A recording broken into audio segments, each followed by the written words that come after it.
Hello everyone, welcome back to a vlog. So मैं पहुंच गई हूँ किचन में कुछ इवनिंग स्नैक बनाने के लिए। तो आप लोग गेस करके बताइएगा कि मैं क्या बना रही हूँ। वैसे शाम होने तक ना कुछ क्रेविंग हो ही जाती है खाने की। कभी ना कभी भूख लग जाती है, मन कर जाता है, तो बस मैं ना बनाने आ गई हूँ। वैसे मैं कभी कभी बनाती हूँ, कभी कभी नहीं बनाती, कभी कभी ऑर्डर कर लेती हूँ, लेकिन शाम को कुछ ना कुछ खाने का तो मन हो ही जाता है। वैसे मुझे ना कुकिंग इतनी अच्छे से आती नहीं थी और अभी भी मैं सीख ही रही हूँ।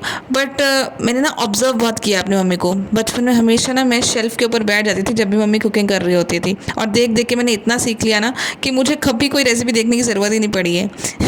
चलो, बहुत हो गई अपनी तारीफ़ें। तो अब मैंने बेसन में ये सारे मसाले डाले। तो पहले से तो नॉर्मल मसाले ही होते थे, लेकिन अब आ गए हैं ऑर्गेनो और चिली फ्लेक्स, तो उनके बिना अब कहाँ कोई डिश अच्छी लगती है। सो ये सब तो मैं अपने डिशेज़ में हमेशा यूज़ करती हूँ। सो मैंने ये सब डाल दिए हैं और अब आई थिंक आपके लिए गैस करना बहुत आसान हो जाएगा कि मैं क्या बना रही हूँ इवनिंग टाइम में, क्योंकि आपको ब्रेड भी दिख गए हैं, बेसन दिख गया है, मसाले दिख गए हैं, आलू दिख गए हैं। तो बस यस, मैं बना रही हूँ ब्रेड पकौड़े।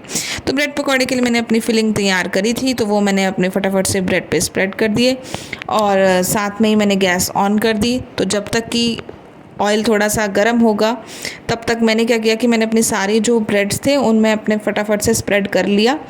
और जो शेप देनी थी, वैसे तो मैंने शेप दी नहीं, मैंने एक में थोड़ी सी हाफ शेप दी थी बस, बाकी मैं दी नहीं। उसके बाद मैंने कहा कि बाद में ही कट कर लूँगी। तो बस फिर पैन गर्म हो गया था, तो मैंने पैन में फ्राई करने के लिए डाल दिए अपने पकौड़े। तो तब तक चाय साइड में बन गई थी, लेकिन अभी मैंने उसको ऑफ़ कर दिया था कि तब तक मैंने कहा जब तक पकौड़े नहीं बनते तब तक चाय पीने का क्या मतलब है, फिर वो फालतू में ठंडी हो जाएगी और मज़ा नहीं आएगा। तो फिर मैंने जल्दी जल्दी पकौड़े बनाए, और पता नहीं क्यों मैं कोशिश तो जल्दी जल्दी की कर रही थी, लेकिन जल्दी जल्दी हो नहीं रहा था। हालांकि तेल तो गर्म था, पर पता नहीं क्यों नहीं हो रहा था। मैं बहुत थक जा रही थी खड़े खड़े। फिर फाइनली हो ही गए थे। तो जैसे जैसे होते जा रहे थे पकौड़े, मैं वैसे वैसे उनको बीच में 2 पार्ट्स में कट कर दे रही थी नाइफ़ से। ऐसे करके ना बाद में कट करके ईजी रहता है थोड़ा। फिर बस मैंने मम्मी पापा को सर्व करा और उन्होंने खा के मेरी बहुत बहुत बहुत तारीफ़ करी।